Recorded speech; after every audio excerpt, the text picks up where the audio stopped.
The email from my daughter Emma arrived on a gray Tuesday morning in early November. Subject line, about Thanksgiving. I opened it with my coffee still warm, sitting at the kitchen table where my late husband Thomas and I had shared 38 years of meals together. Mom, I need to be honest with you. This year, we're doing Thanksgiving differently. Brian's parents are coming. And with the kids' schedules and everything, it's just too much to coordinate. We need our space as a family. Please don't take this personally. We'll catch up after the holidays. Love, Emma.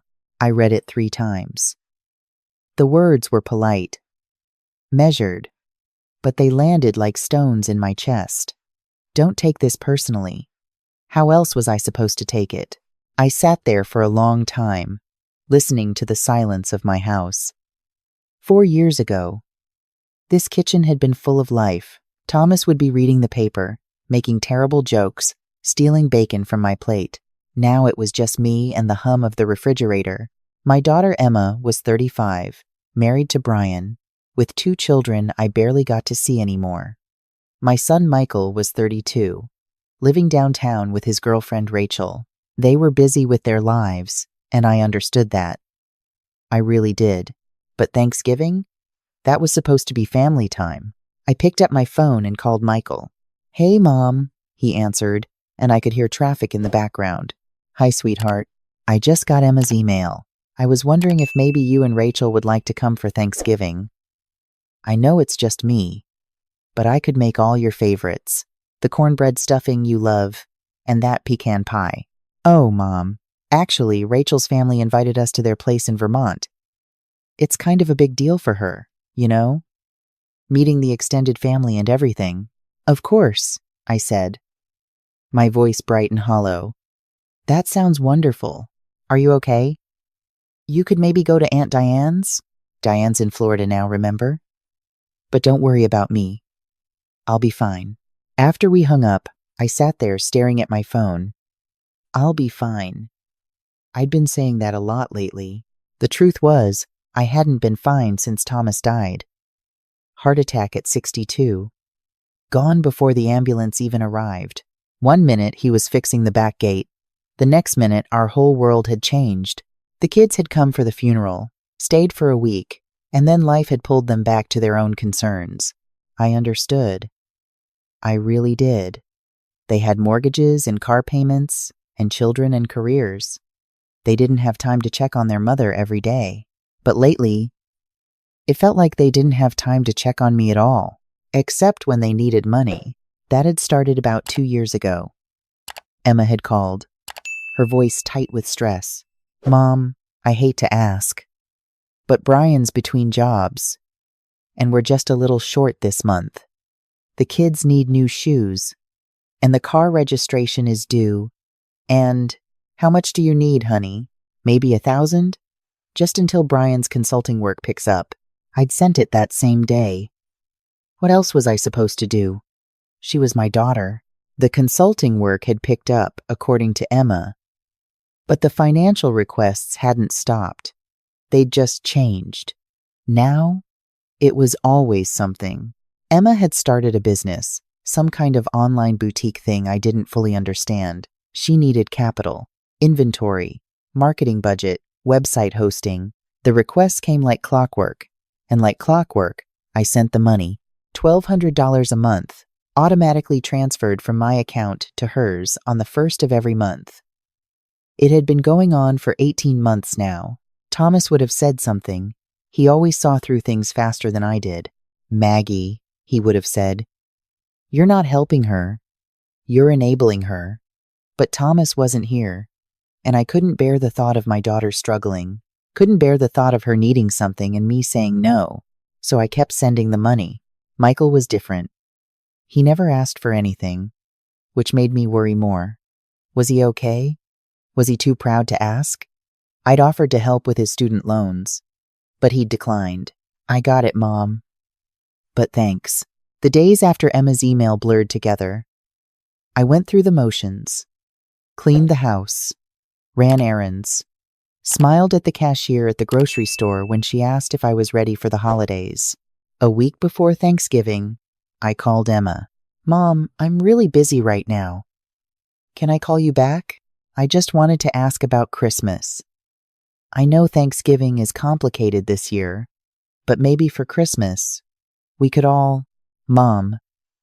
Her voice had that edge to it, that tone that said I was being difficult. We'll figure out Christmas later, okay? I really have to go. She hung up before I could say goodbye. I stood in my kitchen, phone in my hand, and something inside me felt like it was cracking. What had I done wrong? I'd raised them to be independent, hadn't I? I'd supported their dreams, their choices. I'd never interfered with their marriages or told them how to parent their children. I'd given them space when they needed it, and help when they asked for it. So why did I feel like I was being erased from their lives? That night, I couldn't sleep. I kept thinking about that email. We need our space as a family. As if I wasn't family. As if I was just some obligation they had to manage. At 2 a.m, I went downstairs and opened my laptop. I logged into my bank account and looked at the transaction history. There it was. Every month like clockwork. November 1st. Transfer to Emma Morrison. $1,200. I clicked back through the months. October, September, August, all the way back to May of last year. $21,600. $21,600 to a daughter who couldn't make time for Thanksgiving dinner. I closed the laptop and sat in the dark. The next morning was Saturday. I'd promised myself I'd deep clean the guest room. Maybe finally pack up some of Thomas's things. But when I woke up, I couldn't make myself care about any of it. Instead, I found myself driving to the mall. I didn't need anything, but the house felt too empty. At least the mall would have people. Noise. The illusion of life. I was walking past the food court when I heard it. A laugh that sounded exactly like Emma's. I turned, and there she was. My daughter, sitting at a table with 2 other women I didn't recognize. They had shopping bags piled around them. Nordstrom, Anthropologie, Sephora. Emma was holding up her phone, showing the other women something. They were all laughing. I started to walk over, but something made me hesitate. The way they were sitting, huddled together, intimate. I didn't want to interrupt, so I stood there, half hidden by a group of teenagers, and I watched my daughter. She looked happy, relaxed, not stressed at all. One of the women said something I couldn't quite hear, and Emma laughed again. I know, right? Brian's parents are such a nightmare. At least this year I have a built-in excuse. What excuse? The other woman asked. I told my mom we're having Thanksgiving with Brian's parents. They're too overwhelming for her, I said. Too much to coordinate. Emma rolled her eyes. She totally bought it. My stomach dropped. Wait, the first woman said. You lied to your mom? It's not really lying. It's just easier. She gets so needy around the holidays. Always wanting family time, wanting to talk. I swear, since my dad died, she's become this whole different person. It's exhausting. The other women made sympathetic noises. Plus, Emma continued, Brian and I are actually going to that new resort in Napa. The one with the spa? We've been planning it for months. The kids are staying with his sister. It's going to be amazing. Doesn't your mom give you money for your business? One of the women asked. Emma shrugged. Yeah. But that's different. That's helping me build something. It's an investment. How's the business going? Oh, I shut that down months ago. Turns out I hate dealing with inventory. But the money's nice. So I just haven't mentioned it. I felt like I'd been punched. I stood there, frozen. As my daughter and her friends gathered their shopping bags and walked away, still laughing. She didn't see me. She never even looked in my direction. I made it to my car before I started shaking. She'd lied. About Thanksgiving. About the business. About all of it. For 18 months, I'd been sending my daughter $1,200 a month for a business that didn't exist. While I sat alone in my house, counting pennies, skipping my book club because the yearly dues felt too extravagant, wearing the same coat I'd had for 6 years because I couldn't justify buying a new one. $21,600. I drove home in a daze. Once inside, I went straight to my desk and opened my laptop with shaking hands. Bank account, automatic, transfers. Emma Morrison. My finger hovered over the cancel button. If I did this, what would happen? She'd call, demanding to know why. We'd fight. She might not speak to me for weeks, months. What if she kept the grandchildren from me? What if this was the final straw that broke whatever was left of our relationship? But then I thought about her face in the food court. The casual cruelty of her words. She's become this whole different person. It's exhausting. I thought about Thomas. What would he say? I knew exactly what he'd say. Maggie, you taught her that you're a doormat. Now teach her that you're not. I clicked cancel. Then I did it again for the December transfer I'd already scheduled. The screen confirmed, automatic transfers to Emma Morrison have been canceled. I sat back in my chair and, for the first time in years, I smiled. Really smiled. 3 days later, on Thanksgiving morning, I was making myself a small turkey breast when my phone rang.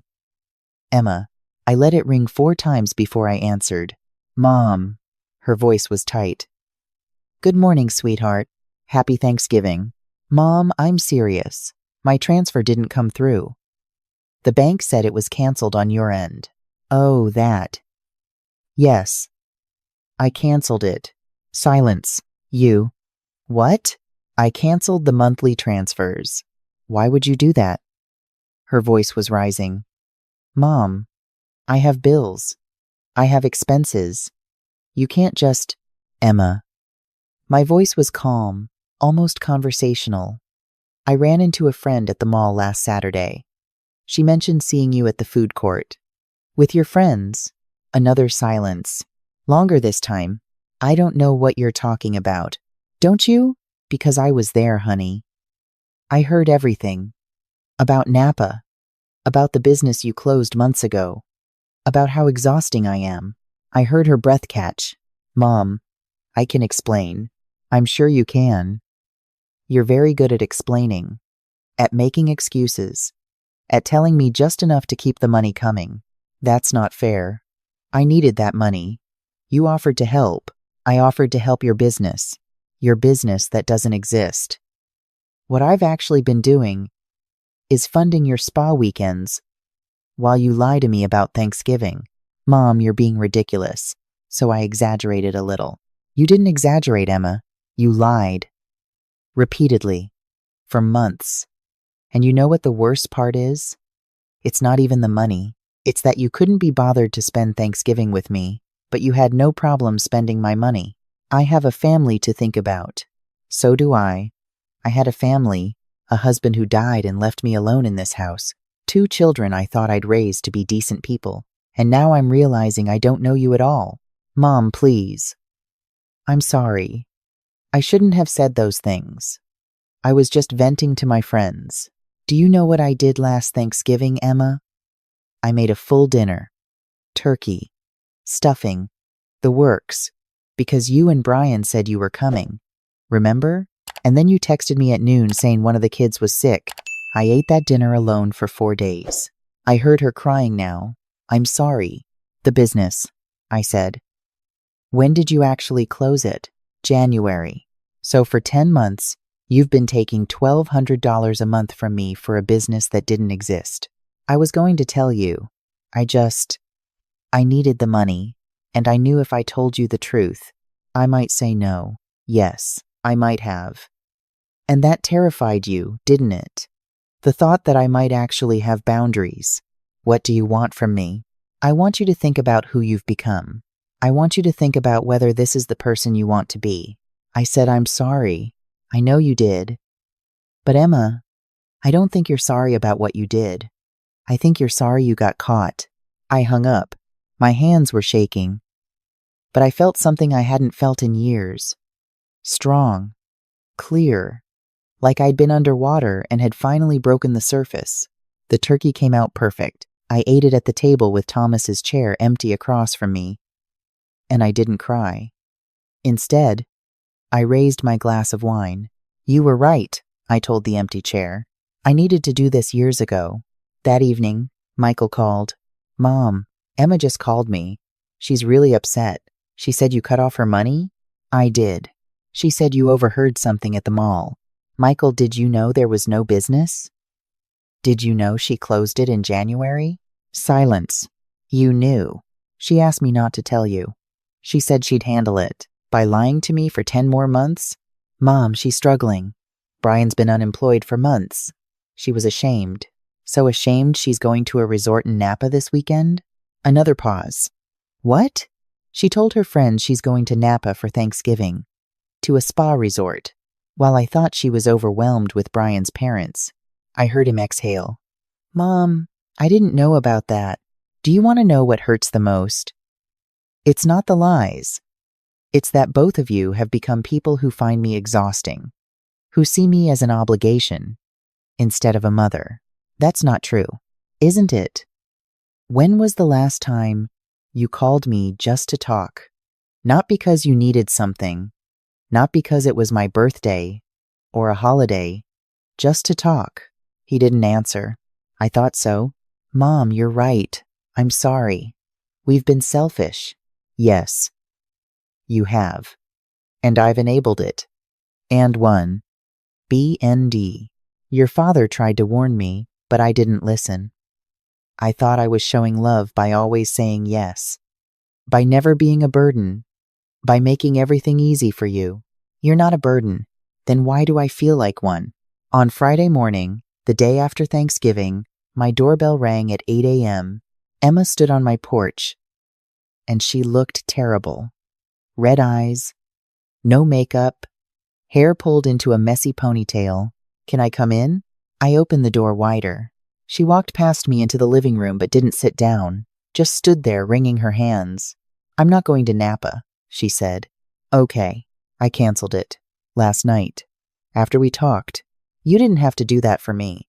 I know. I did it for me. Because you were right. About all of it. She finally looked at me. I've become someone I don't like very much. I didn't say anything. Brian doesn't know about the business closing. He thinks it's still running. He thinks your money is inventory investment. Emma, I know. I know. I lied to everyone. To you, to him, to myself. She started crying. After Dad died, you changed. You got so quiet, so small. And instead of helping you, instead of being there for you, I resented it. I resented that you needed us, that you were lonely, because it was easier than dealing with the fact that I miss him too. I felt my own tears starting. I took the easy way out, she continued. Took your money and convinced myself I deserved it because you offered. Avoided you because it was uncomfortable. Told myself you were being needy when really, you were just being human. Come here, I said. She crossed the room and I pulled her into my arms. She sobbed against my shoulder like she was 12 years old again. I'm sorry, Mom. I'm so sorry. I know, baby, I know. We stood like that for a long time. Finally, she pulled back, wiping her eyes. What do I do now? Well, first, you're going to tell Brian the truth. All of it. She nodded. And second, we're going to set some new rules. I love you, Emma. I love you more than anything. But I can't keep enabling you to be less than who you are. What kind of rules? No more money. Not until you've shown me you can handle your own finances. She flinched but nodded. And honesty. Real honesty. If you don't want to have Thanksgiving with me, tell me. I'm a grown woman. I can handle the truth. What I can't handle is the lying. Okay. And therapy. Family therapy. You, me, and Michael. Michael? He knew about the business, Emma. He kept your secret. We all need to figure out how we got here. She nodded again. Okay. Yes. Whatever it takes. One more thing. What? I need you to understand something. Your father's death didn't make me weak. It made me scared. scared of losing anyone else, scared of being alone. And that fear made me compromise myself, made me accept less than I deserved from the people I love most. Mum, but I'm not doing that anymore. I love you. I will always love you, but I won't be your safety net while you treat me like I'm disposable. You're not disposable. Mom, you're everything. Then prove it. Not with words, with actions, with time, with respect. She reached for my hand. I will. I promise. That afternoon, both kids came over. Michael showed up at noon, looking sheepish. Emma stayed. We sat around the kitchen table, the one where I'd eaten Thanksgiving dinner alone the day before, and we talked. Really talked. About Thomas's death. About grief and guilt and fear. About expectations and resentment, and the way we'd all been failing each other. It wasn't easy. There were tears, and raised voices, and moments where I wasn't sure we'd make it through. But we did. By the time they left, we had a plan. Family therapy, starting the following week. Weekly phone calls, not just when someone needed something. And boundaries. Clear, firm boundaries that protected all of us. After they drove away, I sat in my quiet house and looked at Thomas's picture on the mantel. We would have figured this out together, I told him. You would have made me do this years ago, but maybe this was better. Maybe I'd needed to find my own strength, in my own time. I picked up my phone and texted my book club friend. Is it too late to pay those dues? I'd like to rejoin. Her response came immediately. Never too late. That night, I made a list of all the things I'd been putting off. New coat. Sign up for that watercolor class at the community center. Plan a trip somewhere I'd always wanted to go. I'd spent 4 years making myself smaller, asking for less. Accepting whatever scraps of attention my children threw my way. No more. I loved them. I would always love them. But I loved myself too, and it was time I started acting like it. 3 months later, on a cold February morning, I walked into my first family therapy session with my children. Emma looked nervous. Michael kept checking his phone. I just felt ready. The therapist, a kind woman named Dr. Chen, smiled at us. So, let's start with what brings you here. Emma and Michael both looked at me. I took a deep breath. We're here because somewhere along the way, we forgot how to be a family. And we're here because we want to remember. Dr. Chen nodded. That's a good start. It wasn't easy. Some sessions were harder than others. But slowly, week by week, we started rebuilding something real, something honest. Emma got a job, a real one, in marketing. She and Brian worked out their finances without my help. She called me every Sunday, and sometimes, just sometimes, she called in between just to talk. Michael started coming by for dinner once a month. He brought Rachel, and I got to know her. Really know her. And me? I bought that coat, took that watercolor class, booked a trip to Ireland for the spring. On Mother's Day, both kids showed up at my door with flowers and a card that said, "To the mother who taught us, it's never too late to do better." We had brunch together, all of us, and it felt like family, real family, not perfect, but honest. That evening, after they'd gone, I sat on my back porch with a glass of wine and watched the sunset. Thomas would have been proud. Not because I'd fixed everything, but because I'd finally stood up for myself. Because I'd stopped being afraid of being alone and started being brave enough to demand better. The house was quiet, but it didn't feel empty anymore. It felt like mine. And that, I realized, was enough.